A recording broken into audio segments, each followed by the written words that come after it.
नमस्कार दोस्तों, फिर से आप सबका स्वागत है हमारे इस चैनल पर लर्न एंड शेयर। मैं आपका जीतू भैया फिर से आपके लिए लेकर आया हूँ चैप्टर नंबर 2 अध्याय 2 का। आज हम पढ़ने वाले हैं भाग 3। ठीक है, इससे पहले वाले चैप्टर में हमने पढ़ लिया कि भौतिक राशियाँ क्या होती है। ठीक है, फिर अपन ने भौतिक राशियों के बाद पढ़ा भौतिक राशियों के मात्रक क्या होते हैं, फिर भौतिक राशियों का विभाजन पढ़ा, मूल राशियाँ, व्युत्पन्न राशियाँ और पूरक राशियाँ, और उनके मात्रक भी देखे। ठीक है, आज इस चैप्टर में जो अपन टॉपिक लेने वाले हैं बहुत इंटरेस्टिंग टॉपिक है, वो है मापन की विधियां। यहाँ पे जो आज अपन पार्ट कवर करेंगे वो करेंगे लंबाइयों का मापन। ठीक है, यही हमारे सिलेबस में जो है वो इंपॉर्टेंट पार्ट लंबाइयों का मापन ही है। भाई हम जब मापन के बारे में बात करते हैं तो हमें लंबाई को मापना होता है, द्रव्यमान को मापना होता है और समय को मापना होता है। लेकिन इस लेक्चर में हमने स्पेशली किसको लिया है? इस लेक्चर में हमने लिया है लंबाइयों के मापन को। ठीक है, वो भी ये आज के लेक्चर में पूरा कंप्लीट नहीं हो पाएगा, इसका कुछ पार्ट हम नेक्स्ट लेसन में लेंगे, ये लंबाइयों के मापन में। ठीक है, तो आपकी जो बुक है एनसीईआरटी उसके अंदर सबसे बड़ा पार्ट लंबाइयों का मापन ही है कि छोटी दूरियां, बड़ी दूरियां और बड़ी दूरियां या बहुत छोटी दूरियों को हम कैसे मापते हैं। ठीक है, तो देखिए यहाँ पे आपको कुछ डिवाइसेस दिख रही होगी, इसमें से कुछ तो आपके जानी पहचानी है और कुछ नहीं भी है। जैसे घड़ी समय को मापती है, ये थर्मामीटर तापमान को मापता है, ये आपका स्केल जो आप बचपन से यूज करते आ रहे हो लाइनों को मापता है, मीटर सेंटीमीटर है, बस इतने को माप सकता है ना।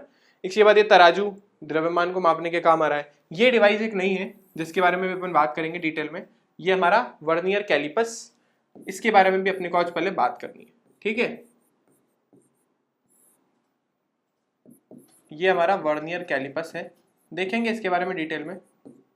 जो आप लैब में अपना एक्सपेरिमेंट करते हैं, क्लास 11 में सबसे पहला एक्सपेरिमेंट वर्नियर कैलिपर्स पे ही होता है। ठीक है, तो आज हम इस लेसन में बात करने वाले हैं स्पेशली लंबाइयों के मापन के बारे में। ठीक है, तो लेसन स्टार्ट करते हैं, लेकिन लेसन स्टार्ट करने से पहले एक जो चीज हमें बहुत जरूरी है समझना, वो है अल्पतमांक। अंग्रेजी में इसको बोलते हैं लीस्ट काउंट या शॉर्ट में इसको बोलते हैं एलसी।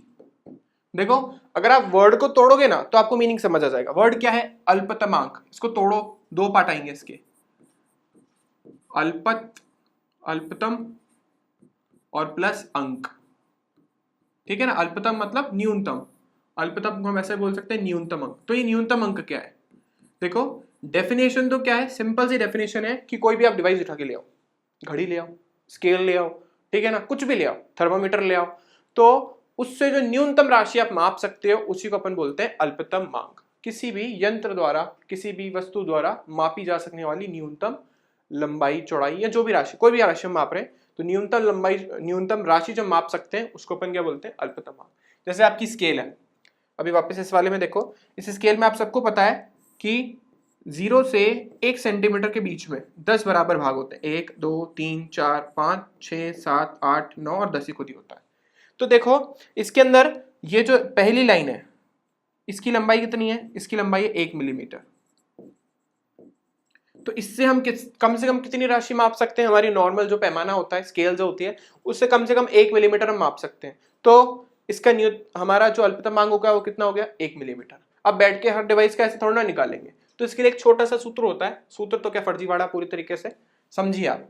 ठीक है, जैसे मैंने यहाँ पे क्या किया, यहाँ पे एक छोटा सा काम किया। देखो, मैंने 0 से 1 सेंटीमीटर जो था, जैसे मान लो 1 सेंटीमीटर मैंने लिया, उसके कितने भाग थे टोटल? 10।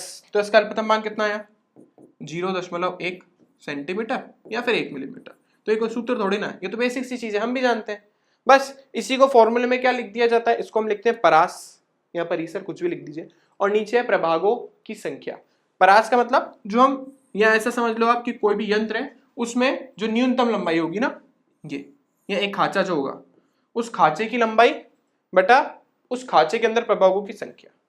ठीक है ना, वैसे तो फॉर्मूला यही होता है, परास बटा प्रभागों की संख्या। तो परास का मतलब ये, कितनी लंबाई इसकी? 1 सेंटीमीटर, और प्रभाग कितने, मतलब डिवीजन कितने हैं, भाग कितने हैं इसके? 10। तो 10 को नीचे रख दिया, तो इसका सिंपल सा सूत्र, तो वहां लिख देते हैं हम। तो अल्पतम मांग का सूत्र हमारे पास क्या आया? हमारे पास आया परास या परिसर, कुछ भी आप लिख सकते हैं। इंग्लिश में इसको बोलते हैं रेंज अपॉन प्रभागों की कुल संख्या। प्रभाग मतलब नंबर ऑफ डिविजन्स, है ना, जो टोटल डिविजन्स उसमें होंगे। तो प्रभागों की कुल संख्या, जैसे मैंने आपको मीटर स्केल के लिए बताया ना, नॉर्मल जो मीटर स्केल होती है हमारी, उसमें 0 से 1 सेंटीमीटर तक के बीच में 10 भाग होते हैं। होने को तो देखो मीटर स्केल और भी लंबी होती है, 1 2 हाँ हो गया, ठीक है हो गए 10 डिवीजन। तो होते तो इससे ज्यादा भी हैं। अब 15 सेंटीमीटर ले लो, 15 सेंटीमीटर में कितने डिवीजन हो जाएंगे, 150, उससे भी कर सकते हो, लेकिन हम सबसे छोटे वाले भाग से जाते हैं, ठीक है ना। देखो जैसे यहाँ पे लंबाई कितनी 1 सेंटीमीटर, 10 प्रभाग है, तो जैसे मैंने आपको बताया मान कितना आएगा 0.1 सेंटीमीटर, जिसको हम 1 मिलीमीटर भी लिख सकते हैं। तो इसका लीस्ट काउंट यानी अल्पतम मान कितना हुआ 1 मिलीमीटर। अगर आपको कोई बोले कि नहीं हमें पूरी स्केल लेनी है, ले लो कोई इशू नहीं है, 15 सेंटीमीटर की स्केल होती है हर के अंदर 10 10 10 10 10 10 करते करते गिनोगे तो आ जाएंगे 150 डिवीजन। तो अभी भी सॉल्व करोगे तो बेटा वही आना है 1/10 सेंटीमीटर, सॉल्व करने पे यही आना है, ठीक है। तो हम चाहे तो पूरा परास ले लें, चाहे तो उसका छोटे से छोटा मतलब एक छोटा भाग ले लें, दोनों से हमें सेम ही मान मिलेगा, ठीक है। तो ये तो हमारा हो गया मीटर स्केल के बारे में अल्पतमांक। हम ऐसे बहुत सारी चीजों का अल्पतमांक निकाल सकते हैं, जैसे आप घड़ी देख लो, तो घड़ी के अंदर अगर आपकी जो घड़ी है, जो दीवार की घड़ी जो होती है, उसमें आप ढंग से देखोगे, ये वाली जो दीवार वाली घड़ी होती है, जैसे इसमें मिनट वाला जो कांटा है, मिनट से पहले भी सेकंड का कांटा, तो सेकंड का कांटा मान लो अभी ये एक जैसा तो लग नहीं रहा, हम इसको थोड़ा सही करते हैं, मान लो ये एक कहीं यहाँ पर है ना, यहाँ पे कहीं हमारा 1 है और ये हमारा 12 है, ठीक है। तो 12 के बाद तो 1 आ रहा ही है, तो इनके बीच में कितने डिवीजन होंगे आपको पता ही होगा, इसके बीच में हमारे पास 5 डिवीजन, तो 1 2 3 4 और 5वां इक्वल। तो मान लो सेकंड की सुई यहाँ पे है, तो आप क्या बोलोगे, इन दोनों के बीच में कितने का अंतर है, 5 सेकंड का, तो 1 second 2 second 3 second 4 second 5 second, तो इसका अल्पतमांक कितना हो गया 5 सेकंड। कैसे निकाला, 0 से, देखो अभी हमारे पास इन दोनों के बीच में कितना टाइम डिफरेंस कितना है, देखो आप 5 सेकंड का, और डिवीजन भी कितने 5, तो अल्पतमांक कितना आ गया 1 सेकंड। चाहो तो मिनट का भी निकाल सकते हो, 12 से 1 के बीच में 5 मिनट होते हैं, नंबर ऑफ डिवीजन कितने हैं वही 5, तो इसका अल्पतमांक कितना आ जाएगा 1 मिनट, अगर मिनट की कांटे के अकॉर्डिंग देखोगे, ठीक है। वैसे तो हम कभी घड़ी को लेते नहीं है, जैसे आप लोगों ने लोअर क्लासेस में वोल्ट मीटर अमीटर भी पढ़े होंगे, उसका भी हम निकाल सकते हैं अल्पतमांक, लेकिन हम यहाँ पे इस क्लास के अंदर इनका अल्पतमांक निकालने में इंटरेस्टेड नहीं है। हम किसका अल्पतमांक निकालने में इंटरेस्टेड है, जो अभी हम पढ़ने वाले, वो है हमारे पास स्क्रू गेज और वर्नियर कैलिपर्स। अब पहले समझ लेते हैं ये क्या है, फिर इसके अल्पतमांक निकालेंगे। आई गेस आपको इस पेज में अल्पतमांक निकालना आ गया होगा, जो भी न्यूनतम आपकी राशि हो, जैसे मैंने मीटर स्केल का एग्जाम्पल दिया वो ले सकते हो, या फिर मान लो एक मीटर स्केल, मान लो एक दूसरी मीटर स्केल बनी हुई है, ठीक है ना, मान लो एक नई मैंने मीटर स्केल इजाद करी अपनी इच्छा से, है ना, जिसका नाम है जीतू भैया, और उसके अंदर मान लो 0 से लेके और 1 सेंटीमीटर तक होती भी ऐसी, आप जब नटराज के लेने जाओगे एडोम्स की अंदर होता है ऐसा, उसमें 10 के बजाय 20 डिवीजन होते हैं, तो 1 2 3 4 5 6 7 8 9 10, ज़्यादा हो गए, अच्छा पूरे नहीं हुए, थोड़ा दूर करना पड़ेगा हमें से, तो मान लो मैं 20 डिवीजन कर देता हूँ इसके बीच में, येलो कलर ले लेते हैं, 1 2 3 4 5 6 7 8 9 10 11 12 13 14 16 17 18, 2 और रह गए, 2 और मान लेते कहीं एडजस्ट कर लो, एक या मान लो, एक या मान लो।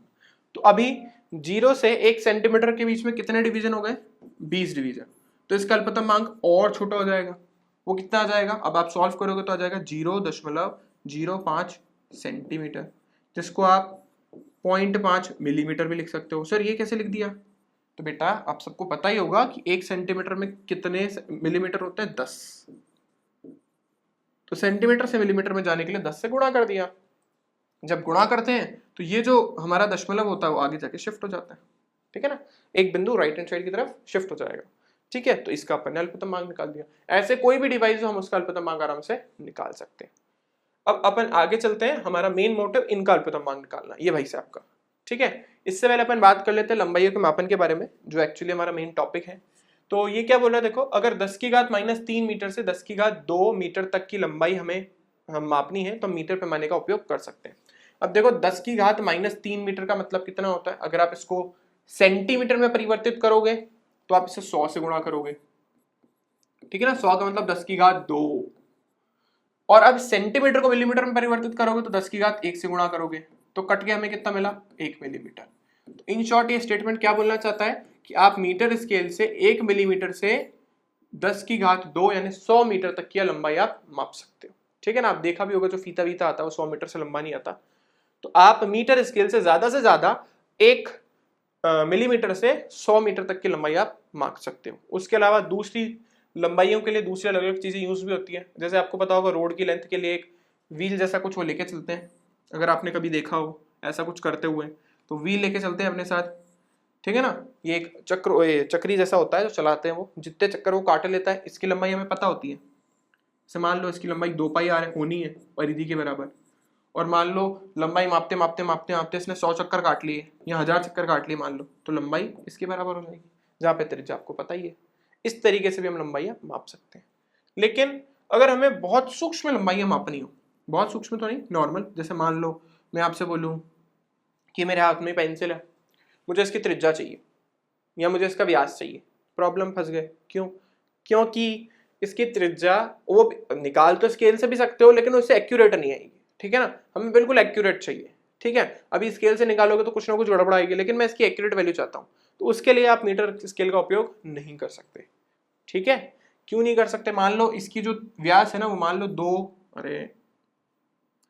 इसका हम व्यास मान लेते हैं, इसका व्यास लगभग 1.2 मान लो 2 सेंटीमीटर के बराबर है। अब हमारा जो स्केल है मीटर स्केल, वो तो ज्यादा से ज्यादा 1 मिलीमीटर माप सकता है। ठीक है ना, तो इतनी वैल्यू तो माप के दे देगा 1.2। लेकिन अगर हमें आगे का ये एक और चाहिए तो फिर हम मीटर स्केल का उपयोग नहीं कर सकते। मीटर स्केल एक्चुअली हम आगे जाके एक टॉपिक पढ़ेंगे, मैं उसी के अंदर इसके बारे में बताऊंगा, परिशुद्धता और यथार्थता के बारे में। तो वहां हम इसको और डिटेल में समझ पाएंगे। वहां पे हम एक 2 टर्म पढ़ेंगे, एक होती है परिशुद्धता और एक होती है यथार्थता। देखो यथार्थता जो है ना, ये तो हमारे ऊपर होती है कि आपने कैसे मेजर किया। बाकी परिशुद्धता यंत्र पर निर्भर करती है। मैं आगे डिटेल में जब वीडियो में पढ़ेंगे, वीडियो आगे बनेगा तो उसमें आपको बताऊंगा, ये यंत्र पर निर्भर करती है। यंत्र जितना ज्यादा, यंत्र का अल्पतमांक जितना ज्यादा छोटा होगा वो उतनी ही ज्यादा परिशुद्धता से चीजों को माप सकता है। ठीक है, जैसे अगर मैंने आपको पीछे एक एग्जाम्पल दिया था ये वाला, तो इसके अंदर इसका अल्पतमांक निकला 0.5 मिलीमीटर, और हम नॉर्मल मीटर स्केल के बारे में बात करते हैं तो उसका अल्पतमांक कितना निकलता है 1 मिलीमीटर। तो हम क्या बोलेंगे, इसका अल्पतमांक ज्यादा छोटा है इसलिए ज्यादा परिशुद्ध राशियों को माप सकता है ना, इसके अंदर परिशुद्धता ज्यादा होगी। वो अपन जब आगे वाला लेसन होगा तब बात करेंगे इसमें। तो जब भी हमें छोटी लंबाइयां मापनी होती है तब उसके लिए हम किसका उपयोग करते हैं, वर्नियर कैलिपर्स। पर इस वर्नियर कैलिपर्स से भी ज्यादा से ज्यादा, देखो 10 की घात -4 लिखा है ना, तो 10 की घात -3 का मतलब अगर 1 मिलीमीटर है तो 10 की घात -4 का मतलब कितना हुआ, 0.1 मिलीमीटर। इतने तक की लंबाई आप माप सकते हो, इससे छोटी नहीं। और इसको सेंटीमीटर में कन्वर्ट कर दो तो 100, हमें 10 से क्या करना पड़ेगा इस बार गुणा। जब 10 से गुणा करेंगे तो मैंने आपको क्या बोला, मैंने आपको बोला ये पॉइंट जो है ना, अभी अगर अपने को अब मिलीमीटर से सेंटीमीटर पे जाना है ना, उल्टा करना है। देखो इससे इसमें जाना है, 1 मिलीमीटर में कितने सेंटीमीटर हो गए, 0.1। तो अगर हमें यहाँ पे मिलीमीटर से सेंटीमीटर पे जाना है तो इसका मान कितना हो जाएगा, 0.01। तो जब अपन गुणा करते हैं तो ये जो पॉइंट होता है ना वो राइट साइड की तरफ शिफ्ट होता है, और अगर भाग देते हैं ना तो अपन ये लेफ्ट की तरफ शिफ्ट होता है। ठीक है, ये लोअर क्लास में हमने पढ़ाई होगा। तो ये सेंटीमीटर, देखो अगर मैंने आपको एक मान दिया था ना जैसे 2.1, जो मुझे भी याद नहीं कितना दिया था, ऐसा कुछ दिया था मुझे, मैं खुद ही भूल गया, मान लो 2 ये ऐसा कुछ थे। ठीक है, तो आपकी मीटर स्केल ज्यादा से ज्यादा ये मान दे सकती है 1.2, इससे ज्यादा नहीं। अगर हमें ये एक भी ज्ञात करना है तो फिर हमें वर्नियर कैलिपर्स का उपयोग करना पड़ेगा। तो जब लंबाइयां 1.1 मिलीमीटर तक की हो तो उसके लिए हम वर्नियर कैलिपर्स का उपयोग करते हैं। इससे छोटी लंबाइयों के बारे में अपन बाद में बात करेंगे, उसके लिए भी डिवाइस है, बट अभी हम सिर्फ वर्नियर कैलिपर्स के बारे में बात कर रहे हैं। तो वर्नियर कैलिपर्स से हम 0.1 मिलीमीटर या फिर 0.01 सेंटीमीटर की लंबाई माप सकते हैं। अब अपने को पढ़ना है कि वर्नियर कैलिपर्स क्या होता है और कैसे काम करते हैं। देखो अभी इस वीडियो में हम बेसिक के सिर्फ कंस्ट्रक्शन वगैरह देख रहे हैं, कैसा दिखता है, क्या करता है, कैसे मापते हैं हम नेक्स्ट जब कभी वीडियो में आपको बताऊंगा रियलिटी में दिखा के, तो आपको उसमें मैं समझा दूंगा। अभी मैं आपको बता देता हूँ इसमें कौन सी चीज क्या होती है ताकि आपको एक आइडिया हो जाए। देखो ये जो है ना, ये जो आपका वर्नियर कैलिपर्स है खुल सकता है, आगे पीछे से स्लाइड हो सकता है, ठीक है ना। ये चीज, ये वाला जो पार्ट है ना, ये आगे पीछे स्लाइड हो सकता है। देखो नहीं समझ आ रहा तो नेक्स्ट स्लाइड में मैंने एक GIF छोटी सी डाली है, इसमें आप देखो खुल रहा है, ठीक है। तो ये खुल सकता है, आगे पीछे जा सकता है। तो अब क्या है भाई, इसके अंदर ये वाले जो, इसको बोलते हैं अपन एक्सटर्नल जॉज, हिंदी में इसको बोलते हैं बाहरी जबड़े। इनका नाम है, एक बार मैं हटा देता हूं इन सबको, इनका नाम क्या है, इनका नाम है, इन दोनों का नाम, इन दोनों को बोलते हैं बाहरी जबड़े, ठीक है ना। इंग्लिश में इसको बोलते हैं एक्सटर्नल जॉज, जबड़े को बोलते हैं जॉज, इसलिए इसका नाम है एक्सटर्नल जॉज। ये हमारे इंटरनल जॉज, इसको अपन बोलते हैं आंतरिक जबड़े, आंतरिक जबड़े। जब इसका नाम बाहरी और आंतरिक जबड़े इसलिए पड़ा, जैसे नेक्स्ट जो मैं आपको GIF दिखा रहा हूं, इसमें देखो, इससे अपन किसी भी एक स्क्रू की, जब जैसे स्क्रू डाल रखा है इसके अंदर एक, ठीक है ना, स्क्रू क्या, सॉरी बोल्ट, नट, तो नट डाला हुआ है, तो नट की अगर हमें मोटाई ज्ञात करनी है तो हम एक्सटर्नल जॉस का यूज करेंगे, बाहरी जबड़ों का। लेकिन मान लो मेरे को ग्लास के अंदर का व्यास निकालना है तो फिर मैं इनके इंटरनल जॉस का यूज करूंगा, यानी आंतरिक जबड़ों का, ठीक है। तो ये है, अगर हमें किसी उपकरण की गहराई ज्ञात करनी है तो वो इस पत्ती से निकाल दें, जो पत्ती सामने आपको पीछे दिख रही है ना, इससे निकालते हैं। इससे हम किसी की भी गहराई को निकाल सकते हैं। तो ये गहराई निकालने के लिए इसका उपयोग करते हैं। बाह्य व्यास निकालने के लिए, किसी का बाह्य व्यास निकालना है तो इसके लिए ये बाह्य जबड़ों का उपयोग करते हैं। और अगर किसी चीज का आंतरिक व्यास निकालना है तो अपन उसके लिए आंतरिक जबड़ों का उपयोग करते हैं। तो ये हमारा हो गया आंतरिक, यांत्रिक व्यास, ठीक है। अब इसमें ये सब तो चीजें हमने समझ ली कौन सी किस काम आती है। अब अपने को इसकी स्केल देखनी है, तो इसमें आपको दो तरीके की स्केल दिख रही होगी। ये जो पहली स्केल है, इस स्केल का नाम है मुख्य स्केल या मुख्य पैमाना। स्केल को हिंदी में बोलते हैं पैमाना, इसलिए इसका नाम है मुख्य पैमाना। ये मुख्य स्केल भी लिख सकते हैं आप, ठीक है। ये जो आपको मूव करती हुई दिख रही है, इसका नाम है वर्नियर पैमाना, इसलिए इसका नाम पड़ा है वर्नियर कैलिपर्स। तो इसका नाम है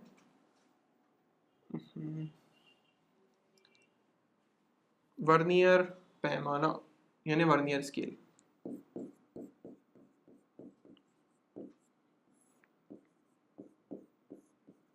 ठीक है। तो ये हो गया हमारा वर्नियर पैमाना, ठीक है। तो ये सारी चीजें हैं। अब इससे कैसे मापा जाता है, कैसे नहीं मापा जाता, वो आपको इस आगे के GIF से समझ आ जाएगा, ठीक है।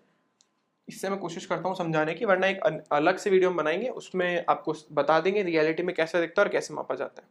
तो आप देखिए थोड़ा, क्योंकि रुक तो सकता नहीं है, तो मैं आपको बता देता हूँ। इसके अंदर ये जो लाइन्स बनी हुई है, ठीक है ना, अब इसमें तो 20 लाइनें बनी हुई है। जो हम आपको दिखाएंगे या जो जनरली होता है लोगों के पास, उसमें 10 लाइनें होती है, ठीक है। जब उसमें 10 लाइनें होती है ना, तो आप समझे थोड़ा सा, ये वर्नियर स्केल जो यहाँ पे यूज किया गया है ये तो अलग है, बाकी हम जो यूज करते हैं उसमें ये वाला जो है हमारा, ये वाला जो पार्ट है, इस वाले पार्ट के अंदर 10 लाइनें होती हैं। तो आपका ये जो स्केल है वर्नियर स्केल, इसमें 1 मिलीमीटर जो है वो 10 भागों के बराबर होता है। इसमें 10 भाग होते हैं इससे, ठीक है। तो ये जो वर्नियर स्केल है, इसके अंदर 1 मिलीमीटर जो होता है वो 10 भागों के बराबर होता है। तो यहां से जब आप एक भाग निकालोगे, एक भाग आपका कितना आएगा, एक भाग आपका आएगा 0.1 मिलीमीटर, या फिर इसको हम लिख सकते हैं 0.01 सेंटीमीटर,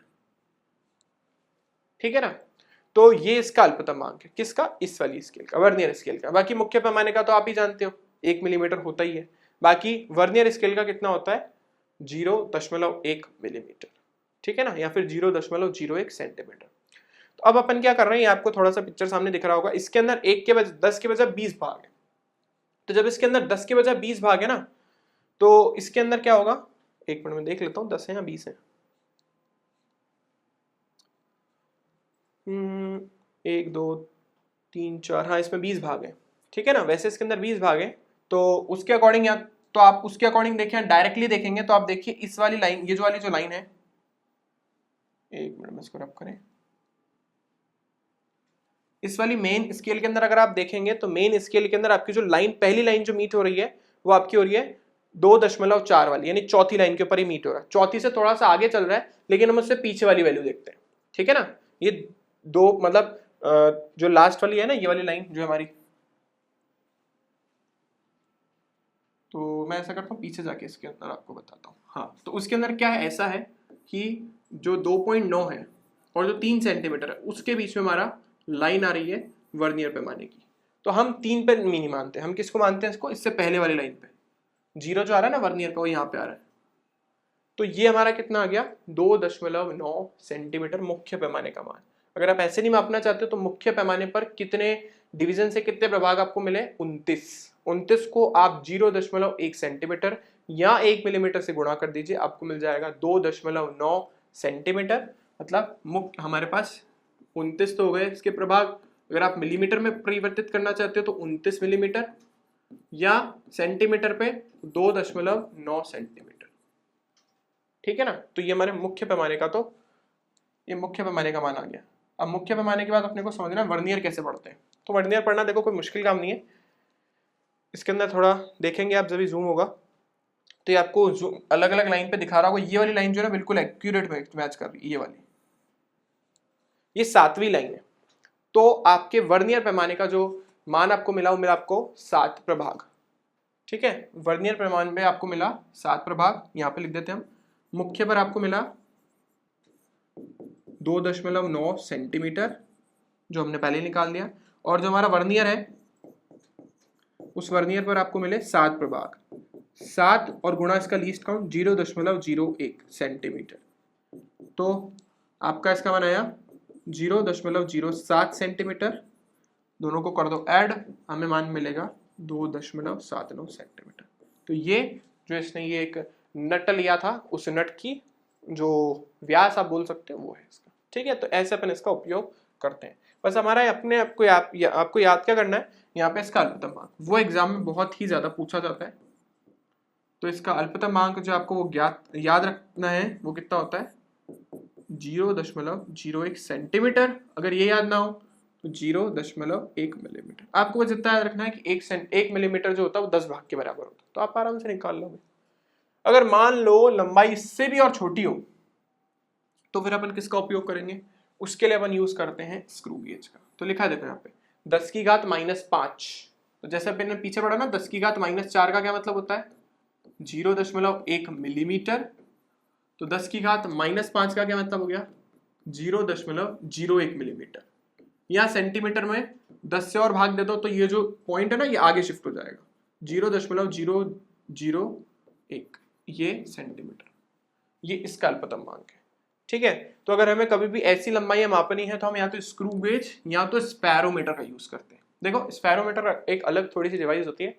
स्पैरोमीटर का यूज सिर्फ और सिर्फ हम जो लेंस होते हैं, आप लोगों ने 10वीं कक्षा में लेंस पढ़ा होगा, वहां पे हम उसकी वक्रता त्रिज्या के बारे में बात करते हैं। तो जब हमें लेंस या दर्पण की वक्रता त्रिज्या मापनी हो, लेंस या दर्पण की वक्रता त्रिज्या जब आपको मापनी हो उसके लिए इसका उपयोग करते हैं बस। बाकी और कोई लंबाई के लिए इसका यूज नहीं करते, बस वक्रता त्रिज्या कैपिटल आर जिसको आप वहां पे बोलते थे वो इसके लिए यूज होता है। इसके बारे में वैसे एग्जाम में जनरली क्वेश्चन नहीं आता, मैं आपको थोड़ा बहुत बता दूंगा। इसमें ये वाली होती है मेन स्केल, यानी ये मुख्य पैमाना है इसका, करती वैसे ही ये भी इसका मुख्य पैमाना है। और ये जो है इसका वृत्ताकार पैमाना है। वहां पे जैसे वर्नियर पैमाना था तो यहाँ पे इसका नाम हो जाएगा वृत्ताकार पैमाना। तो इसका भी सेम ही कॉन्सेप्ट है, बस इसमें 3 लेग्स होते हैं, नीचे ये 3 पैर होते हैं। ठीक है ना, इन 3 पैरों पर टिकाते हैं इनको लेंस के ऊपर, और ये स्क्रू को कसा जाता है। कसने के बाद स्क्रू नीचे जाता है और उससे हम उसकी गहराई या जो भी आप बोल रहे हो कि वक्रता त्रिज्या वो अपन निकालते हैं। ठीक है, ये जनरली हमसे नहीं पूछा जाता एग्जाम में, हमें इससे मतलब है। ये जो यंत्र आपको दिख रहा है इससे हमें मतलब है। ठीक है ना, इसके अंदर ये जो आपका ये होता है स्क्रू, इसलिए इसका नाम है स्क्रू गेज। इस डायग्राम में शायद इतना प्रॉपर नहीं है, लेकिन रियलिटी में अगर आप देखें या इसके ऊपर कोटिंग की हुई है तो अगर आप ढंग से इसको देखोगे या आपके स्कूल में जो होगा उसके अंदर आपको इस तरीके से इसमें स्पाइरल दिखेंगे। मेरा स्पाइरल तो बहुत गंदा बना, वापस बनाते हैं इसे। तो कुछ इस तरीके से स्पाइरल्स होते हैं इसमें। ठीक है ना, ये जैसे पीछे जाकर आपको पता कर्व हो जाएगी लाइन, जैसे नट होता है बिल्कुल वैसे। ठीक है ना, वैसे इसके अंदर ऐसे कसने वाला एक नट नहीं बोल्ट होता है, तो बोल्ट इसके अंदर लगा हुआ होता है। ठीक है ना, तो ये जो 2 बोल्ट है ना, ये वाला और ये वाला, इन 2 बोल्ट के बीच का जो अंतर होता है ना वो 1 मिलीमीटर के बराबर होता है। ठीक है ना, आप लोगों ने बोल्ट देखा होगा तो उसमें से लाइंस होती हैं ऐसे ऐसे, तो ये जो लाइंस है ना इनके बीच का अंतर कितना है, 1 मिलीमीटर। ये 1 मिलीमीटर जो होता है यहाँ पे आपको ये दिख रही होगी, ये इसका वृत्ताकार पैमाना, ये घूम सकता है ऐसे गोल गोल गोल गोल घूम सकता है, तो ये इसका वृत्ताकार पैमाना है। तो ये जो वृत्ताकार पैमाना है, वापस लिख देते हैं, ये हमारा जो वृत्ताकार पैमाना है, इस वृत्ताकार पैमाने में जनरली अलग अलग में अलग अलग होते हैं, लेकिन जनरली जो आपको लैब में मिलेंगे उसमें 100 भाग होते हैं, 100 प्रभाग, एक स्टैंडर्ड ये होता है। बाकी बनाने को अलग अलग होते हैं, किसी में 50 भी होते हैं, किसी में 200 भी होते हैं, ठीक है ना। तो आपका जो ये जो वृत्ताकार पैमाना है, ये वृत्ताकार पैमाना 1 मिलीमीटर के बराबर होता है। मतलब अगर आपने इसको घुमाया तो एक पूरा चक्कर काटने में ये एक इस भाग से दूसरे भाग पे चढ़ जाएगा। जब आप खोलते हो बोल्ट को, खोलते हो स्क्रू से, तो वो चूड़ियां चढ़ती जाती है ना, तो एक चूड़ी से दूसरी चूड़ी तक पहुंचने में इसको 100 प्रभाग पूरे करने पड़ते हैं, ठीक है ना। ये 100 प्रभाग जो है, यानी 1 मिलीमीटर जो है वो 100 भाग के बराबर हुए। तो यहाँ से आपको एक भाग जो है कितना मिलेगा, वो आप इसको डिवाइड में लेके जाइए, आपको मिल जाएगा 0.01 मिलीमीटर। और ये तो हमने बोला कि इसका अल्पतमांक कितना होता है, 0.01 मिलीमीटर, ठीक है।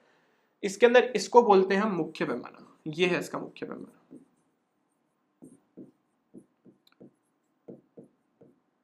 इसको बहुत ज्यादा नहीं कसते, नहीं तो वायर की जो व्यास होता है वो गड़बड़ा जाता है। जनरली से वायर हुआ, पेपर हुआ, इनकी मोटाई, इनका व्यास निकाला जाता है। अब इसके अंदर भी ये जो आपको दिख रहा है, ये इसका लॉक है ना, ये इसका लॉक है। तो जब आपने रीडिंग एक तरीके से वायर को कस दिया, कसने के बाद आप इस लॉक को लगा दो तो वायर नीचे नहीं गिरेगी, ठीक है ना। और ज्यादा एक्यूरेसी के लिए बिल्कुल कि भाई वायर अपनी जगह से और ना निकले, तो ये वाला पार्ट होता है, इसको आप घुमा दो, घुमाने से ये और अच्छे से कस जाएगा, ठीक है ना। इसका भी एक एग्जाम्पल देखते तो आपको समझ आ जाएगा। हमारा स्क्रू गेज, स्क्रू गेज का एक और नाम मैं आपको और बता दूं, कभी कभी और किसी बुक में और कुछ भी नाम लिखा होता है, इसका लिखा होता है माइक्रोमीटर,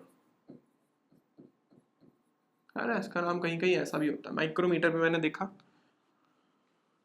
इसका भी एक एग्जाम्पल देखिए जैसा उसका देखा था। अब आप इसमें देखेंगे तो ये जो आपको डिवीजन दिख रहे हैं, ये वो एक मिलीमीटर के हैं। तो ये जैसे आपके नॉर्मल स्केल होती है, इसमें भी नॉर्मल स्केल ही होती है, यानी मुख्य पैमाना जो है इसका अल्पतमांक 1 मिलीमीटर ही है। जो वृत्ताकार पैमाना है इसका ऊपर ही लिख देते हैं हम, ऊपर लिखा ही है। तो वृत्ताकार पैमाने का अल्पतमांक हमारा कितना होता है, 0.01 मिलीमीटर, ठीक है।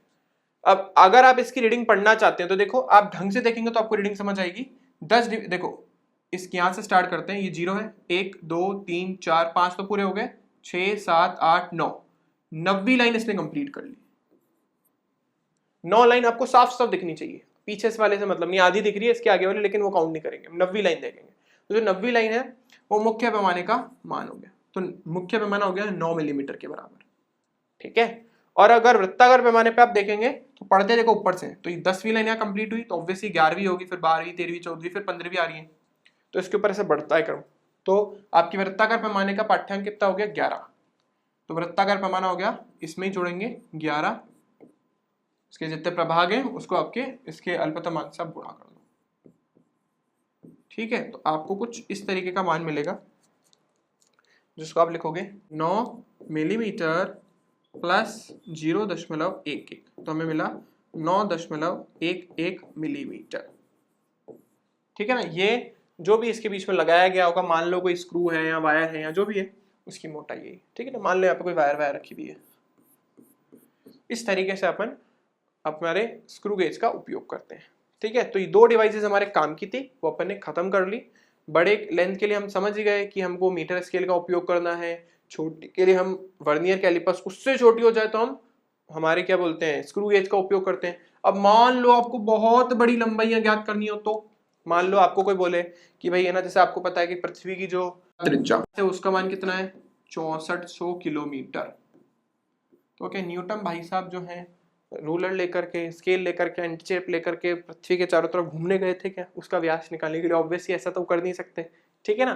तो उनके लिए हम किन विधियों का उपयोग करते हैं? उनके लिए हम विस्थापन विधि या लंबन विधि का उपयोग करते हैं, जब हमें बहुत लंबी लंबाइयों को मापना हो। बहुत आसान है बहुत लंबी लंबाइयां मापना, पर यहां से भी हम ऐसा नहीं बोल सकते कि बिल्कुल एक्यूरेट वैल्यू मिलेगी।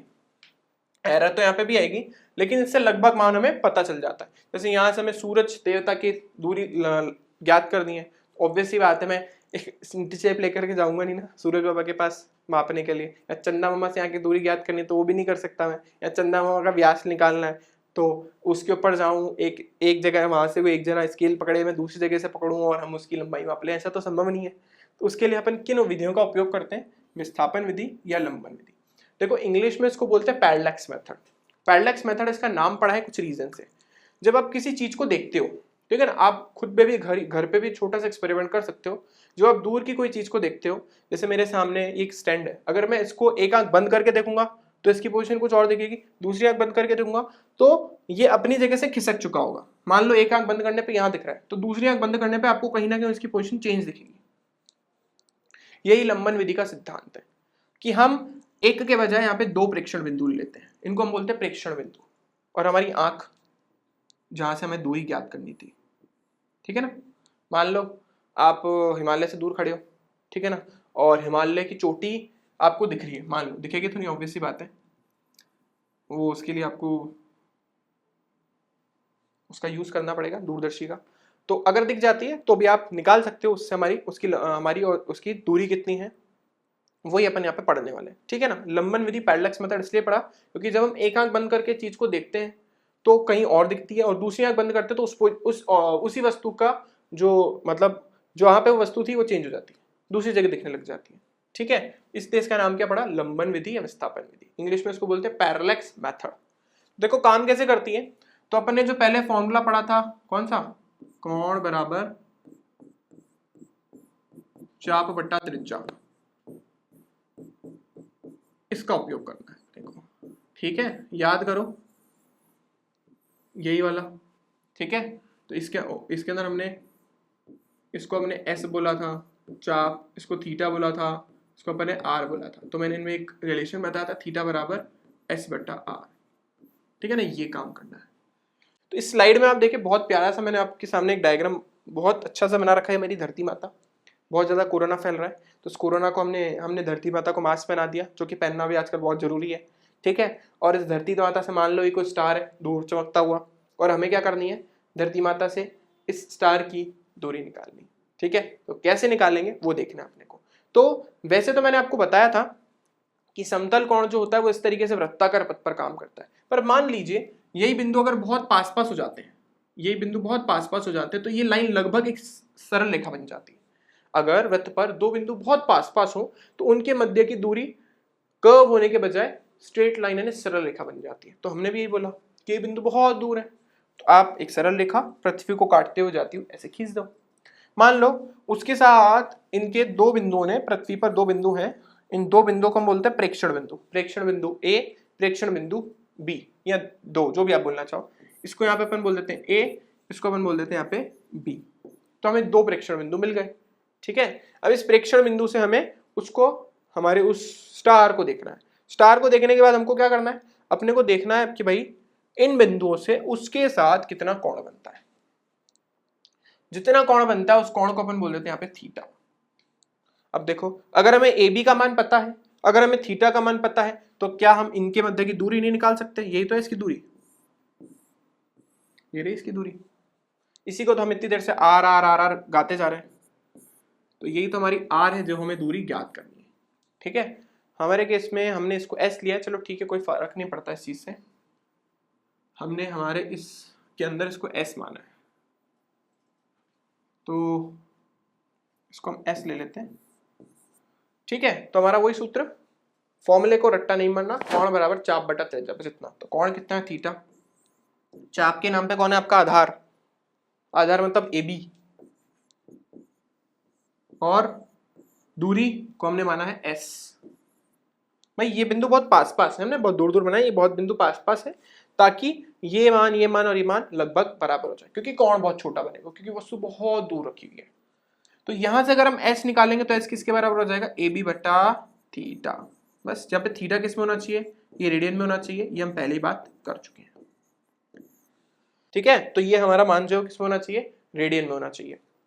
अब देखो बस आपको क्या करना है, ए बी का मान और थीटा का मान इसके अंदर डाल देना, डालते ही आपको वैल्यू मिल जाएगी। देखो हमने ये तो फॉर्मूला यहाँ पे लिखा है, त्रिज्या बराबर बी, बी को हमने यहाँ पे इसको हम बोलते हैं आधार, इंग्लिश में इसको बोलते हैं बेस, इसलिए यहाँ पर मैंने लिख दिया बेस यानी बी। उस चीज से कोई फर्क नहीं पड़ता। बाकी आपको कौन पता होना चाहिए और कौन किस में होना चाहिए, रेडियन में।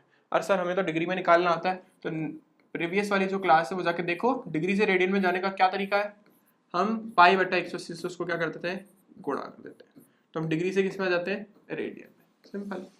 ऐसे हम किसी की भी लंबाई चौड़ाई कुछ भी ज्ञात कर सकते हैं, जैसे पृथ्वी का व्यास निकालना हो या चंदा मामा का व्यास निकालना हो, किसी सूरज से हमारी दूरी निकालनी हो, हम यहाँ खड़े हम हिमालय की चोटी को देख सकते हो, तो हमारे और उसके बीच की दूरी निकालनी हो, हम आराम से इस विधि का उपयोग करके निकाल सकते हैं। बस एक के बजाय कितने प्रेक्षण बिंदु होने चाहिए, 2।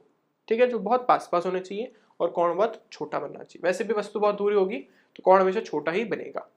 अब इसी का उपयोग करके, इसका एक एप्लीकेशन बुक में दे रखा है, वो अपन देखते हैं, वो है चंदा मामा की व्यास की वैल्यू निकालना। तो ये बहुत सुंदर सा डायग्राम हमने आप लोगों के लिए डाला है। चंदा मामा का अपने को यहाँ पे व्यास निकालना है। ठीक है, तो चंदा मामा का व्यास निकालने के लिए हमने क्या करा, बहुत छोटा सा काम करा है। हमने पृथ्वी पर एक प्रेक्षण बिंदु ले लिया है ना, टेलीस्कोप लिया। ठीक है, टेलीस्कोप यानी दूरदर्शी लिया, दूरदर्शी से हमने हमारे चंदा मामा को देखा, चंदा मामा के बिल्कुल एक एक्सट्रीम पॉइंट, बिल्कुल कॉर्नर के एक पॉइंट को देखा, बिल्कुल कॉर्नर पे लेके गए, है ना। हम चीजों को मिलाने की कोशिश करते हैं कई जगह, तो हमने बिल्कुल दूरदर्शी को इस तरीके से सेट किया कि हमने उसके बिल्कुल एक एक्सट्रीम पॉइंट पे लेके चले गए। ठीक है, अब उसी जगह से हम दूरदर्शी को दूसरी जगह लेके गए। मान लो पहले दूरदर्शी यहाँ पे था, है ना, दूरदर्शी कुछ ज्यादा अच्छा तो मेरे से बनेगा नहीं, तो ये दूरदर्शी एक यहाँ है और एक यहाँ पे। तो दूरदर्शी से पहले आपने यहाँ पे पॉइंट सेट करा, फिर आपने यहाँ पे पॉइंट सेट करा। अब ऑब्वियस ही बात है, दूरदर्शी से आप हिला रहे हो तो इन दोनों के बीच का कोण तो आपको पता ही होगा, तो उस कोण को अपन ने क्या मान लिया यहाँ पे, थीटा। हमें किसकी मान ज्ञात करना है, इसके व्यास की। व्यास को अंग्रेजी में बोलते हैं डायामीटर, इसलिए इसको लिख देते हैं डी। ठीक है, और इस दूरी के बारे में हमें पता होना चाहिए, क्योंकि 3 चीजें हैं, थीटा, एक ये चाप की लंबाई और एक ये त्रिज्या। तो 2 चीजें पता होगी तो तीसरी आराम से निकल जाएगी। तो हम ऐसा मान लेते हैं कि पृथ्वी से चंदा मामा तक की दूरी हमें पता है, हमने पहले ही निकाल ली। ठीक है ना, वो कैसे निकाल लेंगे, बहुत आसान है, सेम तरीके से जैसा अभी पीछे करा था ना। ये हमारे 2 बिंदु लिया अपन ने पृथ्वी पर ही, ये हमारा चंदा मामा, इस तरीके से अपन ने, ओहो थोड़ी गड़बड़ हो गई, चलो पीछे वाला डायग्राम में आपको मैं दिखा देता हूँ, उसी से आपको समझ आ जाएगा। तो देखो इस वाले में भी तो हमारा ये था, ये हमारी धरती माता, मान लो यहाँ पे हमारा यही मून दिख रहा है अपने को चमकता हुआ। ठीक है ना, तो मून जैसा नहीं दिख रहा है, स्टार दिख रहा है, मान लो यहाँ पे मून है यानी चंदा मामा है। तो हम इस तरीके से पहले दूरी निकाल लेंगे कि भाई पृथ्वी पर ही 2 बिंदु ले लेंगे, उनके मध्य की दूरी हमें पता है, कौन पता है, पहले ये वाली दूरी निकाल लो। जब ये दूरी निकल जाए तो व्यास पे आ जाओ कि भाई अब ये दूरी आर पता पड़ गई, हमें व्यास निकालना है डी, तो हम लगाएंगे थीटा बराबर एल, एल मतलब या एस, चाप की लंबाई कितनी है, डी बटा आर। हमें डी चाहिए तो डी किसके बराबर हो गया, थीटा इंटू आर के, हो गया हमारा काम। इस तरीके से हम चंदा मामा का व्यास निकाल सकते हैं। ठीक है, बहुत आसानी से। तो इसके ऊपर बेस्ड कुछ हमारे पास क्वेश्चन आएंगे, पर क्वेश्चन में बहुत सारी प्रॉब्लम आपको कहाँ मिलेगी कि वहां पे वैल्यू कई जगह डिग्री में दे रखी होगी। अब सर डिग्री से रेडियन में जाना तो हमें आता है, लेकिन वहां पे समस्या ये है कि डिग्री और छोटा होता है, डिग्री को हम और तोड़ सकते हैं। तो कैसे तोड़ेंगे, डिग्री से और छोटा होता है बेटा मिनट, वही घड़ी वाला मिनट, और इससे भी छोटा होता है, आप सब जानते ही हो, सेकेंड। तो मैं आपको इसका भी थोड़ा सा कॉन्सेप्ट यहाँ पे बता देता हूँ ताकि नेक्स्ट जब हम क्लास लें तो उसमें हमें प्रॉब्लम नहीं है। तो देखिए हमारा जो 1 डिग्री होता है वो कितने के बराबर होता है, 60 मिनट के। मिनट को हम फिजिक्स में या मैथ्स में बताते किससे हैं, एक डैश लगा देते हैं बस। और 1 मिनट जिसको हम डैश बोल रहे हैं वो कितने के बराबर होता है, 60 सेकेंड के। तो बचपन से पढ़ते आ रहे हो, तो बस फिजिक्स या मैथ्स में उस मिनट को हम बता देते हैं डबल डैश से। तो कभी कभी आपको हो सकता है, मान लो मैंने ऐसा दिया 20 डिग्री और मान लो 30 मिनट, तो आपको अगर पूरा डिग्री में जाना है तो 20 डिग्री को तो 20 डिग्री में पटक दो ऐसे ही, प्लस इस मिनट को आपको किस में लेके जाना है, डिग्री में। अब यहां से आप समझिए कि 1 मिनट जो होता है वो 1/60 डिग्री के बराबर होता है, और 1 सेकेंड जो होता है वो 1/60 गुणा 60 डिग्री के बराबर होता है। अगर आपको कभी भी मिनट से डिग्री में जाना है तो 60 से भाग दो, और अगर हमें मान लो कि भाई सेकंड दे रखा है और उससे डिग्री में जाना तो 60 से 2 बार भाग दे दो। यहाँ पे अपन क्या करेंगे, डिग्री में जाने के लिए 60 से भाग दे देंगे, तो ये भी डिग्री में परिवर्तित हो गया। तो आंसर कितना आ जाएगा, 20 प्लस 1/2। सॉल्व करेंगे तो 41/2 डिग्री हो गया सॉल्व। अब इसको आप जैसे उसमें रेडियन में परिवर्तित करते हो कर लो। आपको बोले नहीं मेरे को तो रेडियन में चाहिए, क्योंकि आप पुट तो रेडियन में ही करना है, तो अब रेडियन में पुट बनाने के लिए क्या करोगे, इसको गुणा करोगे π/180 से, ठीक है। इससे आप इससे इसको गुणा कर दोगे, आपका मान किस में परिवर्तित हो जाएगा, रेडियन में, ठीक है। वैसे इसके बारे में अपन जब क्वेश्चन करेंगे तो समझ आ जाएगा। ये कॉन्सेप्ट समझने वाली बात है जो कि हम आपको डायरेक्ट यूज करेंगे, ये वाला पार्ट, ठीक है ना। इस तरीके से हम चंदा मामा का भी व्यास निकाल सकते हैं। बस चंदा मामा से पृथ्वी की दूरी पता होनी चाहिए और कितना कोण बना रहा है दूरदर्शी वो पता होना चाहिए। तो इसके बाद हम आज की जो स्लाइड है यानी आपका जो लेक्चर है वो यहीं पे खत्म करते हैं। आज हमने पढ़ा कि मीटर पैमाना जो होता है वो क्या होता है, वर्नियर कैलिपर्स, स्क्रू गेज, और अगर हमें लंबी दूरियां मापनी हो तो उसको कैसे करते हैं, ठीक है ना। घर पे रहिए, सुरक्षित रहिए, इसलिए हमने आप लोगों के लिए स्लाइड रखी है, स्टे होम स्टे सेफ, ठीक है। धन्यवाद, thank you for watching this video, please share, like and subscribe.